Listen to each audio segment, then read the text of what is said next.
Yo, good morning. Ito, bali 2 units ng Amadeo unit natin. Pasukin natin yung loob. Bali 4 meters yung frontage. Then yung deep niya, ayan, bali 5.5. Total floor area, 32 square meter. 10 square meter yung loft. Naka-reflected mirror. Ayan. So, pasukin natin. Ito. Bali, ayan. Dito yung CR. Then shower yan. Tapos dito naman po ay outdoor kitchen. Ayan. Dito muna tayo. Shower.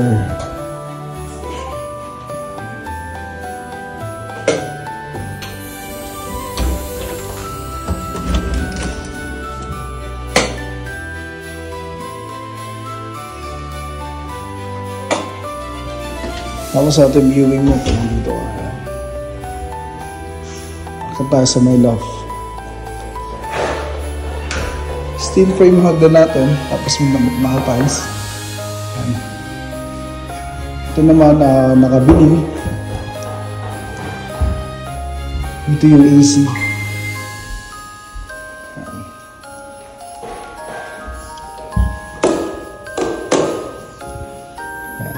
Tricolor yung mga clean light.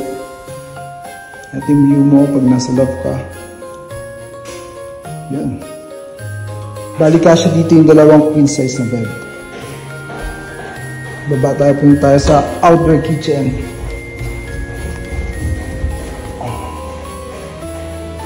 Ito yung outdoor kitchen natin. Yan, naka PVC ceiling, 22 square meter, 4 meters yung frontage. Tapos yung depth niya ay 5.5. Yun. Aluminum yung cabinet.